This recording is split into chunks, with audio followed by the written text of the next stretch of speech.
Motivation is the biggest scam in the self-improvement world because you keep waiting for it to show up like it's fuel, like it's courage, but it never does. Because motivation was never meant to make you move, it was designed to make you wait.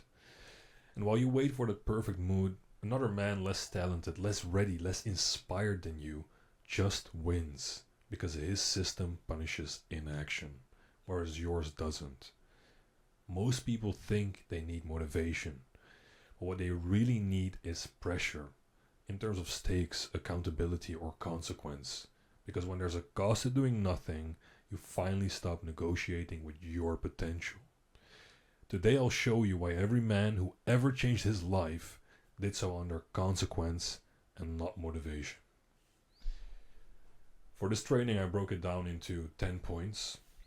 The myth of motivation, why motivation fails, discipline consequence paradox, pressure as a psychological construct, how to build a consequence system, the 3 dimensions of consequence, real life examples, an internal contract, a protocol, and a summary of action points.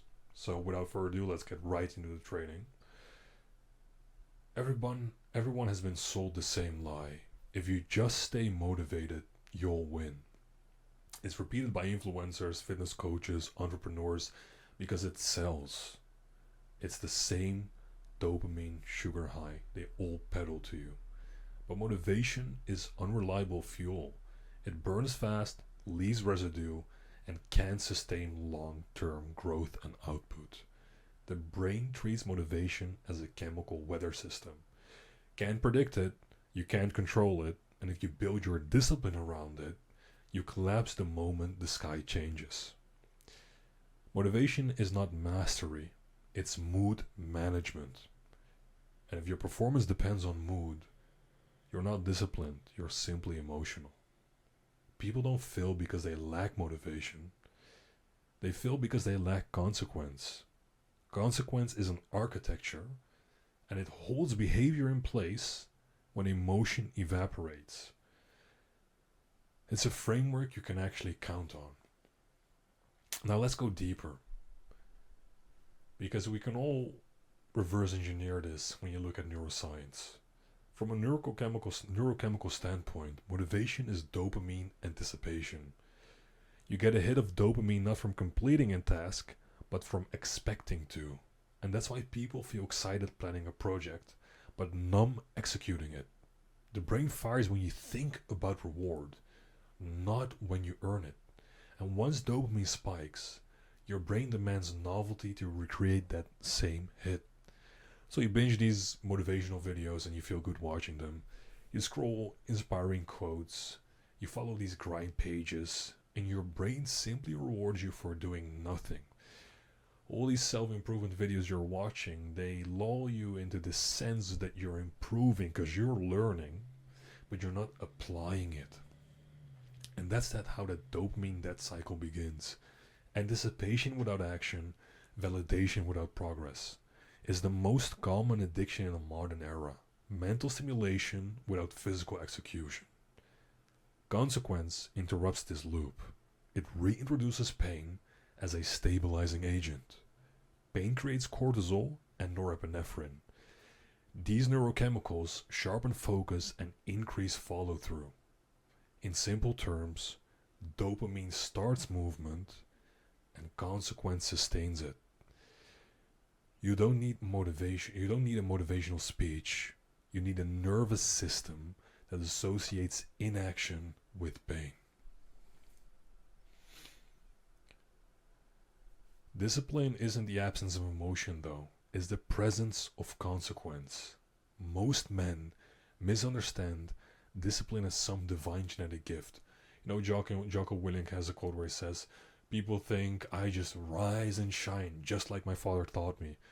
And then he goes on to say, "But no, I wake up, the bed feels comfy, it feels warm, and I don't want to get out of bed either." So it's not a gift. So it's not like some people were born with discipline. No one is born with that. They're born responsive to consequence. A soldier isn't disciplined because he likes waking up at 5 a.m. He's disciplined because not doing so carries weight. Loss of rank, reputation, or mission failure. The stakes are high. A father isn't consistent because parenting feels good every day. He's consistent because the consequence of neglect is greater than the effort of presence. You think he just feels like parenting his kid every day and paying attention to whatever random toys sticking in his mouth today. Nah, he isn't doing that with pleasure every day, but he knows that showing up for his kid will make his kid awesome in the future. He understands why he has to be accountable in that moment. So here's the paradox. You don't become disciplined by chasing motivation. You become disciplined by constructing unavoidable consequences. When there's nowhere to hide, action becomes automatic. I figured this out because I broke my neck, for example. I was paralyzed from the neck down. And I knew if I didn't put my utmost into moving my first finger and then having the goal of complete rehab, I was never going to get there. The stakes were high. I knew me not willing to try, me skipping this rehab exercise, me not wanting to try to move my finger even when it didn't move. That lack of action would have locked me into that future where I can't move. That's such a horrible outlook to have that made me move. The pressure was on. Yet pressure gets demonized these days. You know, people tell you to not stress, don't push yourself, be gentle. But that advice kills potential. Pressure is not your enemy. It's your most ancient ally. The human nervous system evolved under pressure. The pressure of hunger, danger, pursuit. If you remove that, the body simply decays. Modern comfort, has sterilized consequence. Your ancestors faced death if they didn't hunt. But you face mild inconvenience if you skip leg day. And yet the brain doesn't distinguish between physical danger from psychological stakes. That means you can artificially create pressure through deadlines, accountability, and financial stakes to reawaken that ancient biological system that you still have within you, and that will drive action. So high performers don't eliminate pressure, they engineer it. When you consciously install consequence, you trigger survival level focus. That's how pressure becomes power. Well, let's move from this theory into an applicable framework. A consequence system is deliberate and it weaponizes accountability. So here's one you can build in 4 steps. First, you have to identify your keystone habit. This is the one behavior that drives your entire life forward. It could be training for some, business outreach for others, content creation, or even waking up early. If everything else failed, this habit would still make your life improve. Start with one, you can build on more later. Then you have to assign tangible stakes. The rule is, if there's no cost, there's no care. Your brain values what it risks losing. Assign a financial, social, or identity-based cost to failure. So for example, miss a training session and you donate 50 euros to a charity that you really, really hate. Fail to post a video, publish and announce it publicly to your audience. Break your diet, start a 7-day streak from 0. This pain reinforces commitment. Then step 3 is creating visibility, because we as humans are risk averse and secrecy is the mother of relapse. So you want to increase the risk of stopping, make your commitments visible, track them on your wall, your Notion, your Discord, because that activates the social accountability circuits of the brain. We don't like to fail in the public eye. So the same circuits that evolve for tribal belonging are the circuits you're hacking yourself to use and stay committed to the habit that you chose. And lastly, you have to install feedback loops. Reflect on how it went. There's always something to improve. Physical tracking, Visual streaks, journaling, this keeps you accountable through the weeks and months that you're building these habits. The goal is to see consequence in action and to transform abstract accountability into visible data. Don't just have it up here, have it out there. There are three dimensions of consequences. The first one is financial consequence. Humans are naturally loss averse. Studies from behavioral economics show we feel the pain of loss twice as strongly as the pleasure of gain. You can use this for your own benefit. People guard 100 euros harder than they celebrate earning it. If we hack this biology by making a bet with a friend when we do or not do something, we give ourselves a partnership with our own biology. Don't see it as punishment, it's just hacking your brain into driving a behavior forward. Then you have social consequences. We are naturally tribal animals. Evolution wired us for fear of social rejection more than physical pain. Public failure actually activates the same neural pathways as physical injury. And that's why social accountability simply works. It resurrects primal consequence in a modern world. So tell people your mission, post your targets, let others watch. The very thing you're so scared of can actually drive you into keeping and building keystone habits.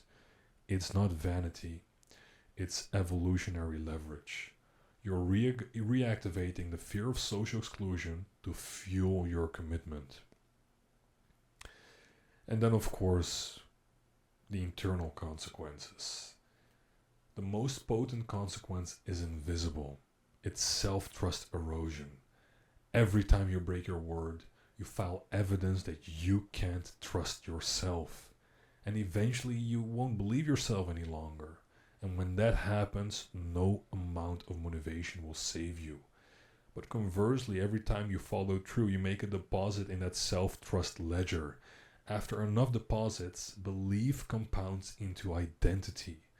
And that's what discipline equals freedom really means. It's freedom from self-doubt. Some real-life examples to really drive it home. In special forces training, failure isn't abstract, it's consequence. Sleep deprivation, freezing water, peer judgment, all controlled pressure to harden neural circuits against stress. Their system doesn't rely on motivation, it's built on engineering hardship. Top CEOs like Elon Musk or Bezos, they operate under high consequence systems, deadlines, shareholder expectations, public visibility, quarterly earnings. Every missed action costs millions of reputation. That's why consistency is a non-negotiable for them. They have to show up and do the work. An artist like Stephen King has published daily for decades. His rule is writing 2,000 words a day or you don't sleep. That's consequence. It's personal, it's measurable, and it's sacred. Either you do it or you don't sleep. Different domains, same mechanism. Pressure is the parent of performance. So, there's an ancient Stoic phrase: waste no more time arguing about what a good man should be one. The internal contract is your modern Stoic version of that. It's an agreement between the man you are and the man you're building. Write it out. If I miss this habit, I owe this thing. If I fill this standard, I lose this privilege. Hold yourself to it until it becomes non-negotiable. That's how consequence transforms from external to internalized integrity. You no longer need threat or reward. The behavior itself becomes sacred. This is what you eventually will graduate to. Now we want to be relentless in our follow through. So here are 5 steps for mastering consequence-based discipline. First, define the mission. One behavior, one metric, one promise. Then build the rule. Make it binary, complete or fail, no gray area. Attach the cost.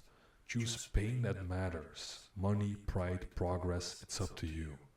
Track the proof. Visible scorecards transform behavior into data. And 5, review and adapt. Every 7 days, recalibrate stakes. If the pain stops working, raise the price. That isn't punishment, we're self-engineering.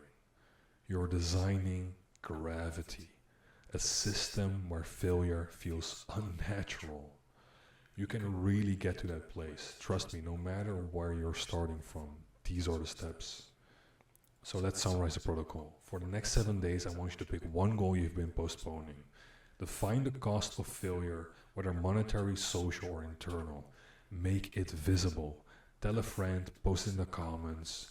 Review your progress daily at night. No negotiation. Reflect at the end of the week. Which drove you harder, the fear of consequence or the hope of motivation? The reality is that the world doesn't reward intention. It rewards execution. Motivation is emotion, and consequence is law. The law doesn't care about how you feel. It just is what it is. When you design systems that make failure painful and success inevitable, you don't need inspiration anymore. You become consistent by default. It's simply the standard you lay for yourself. Every empire, every movement, every personal transformation was built under consequence, not comfort. So stop chasing highs, start raising stakes. A man becomes disciplined the moment comfort becomes more painful than effort. Like and subscribe if you like this video. See you in the next one.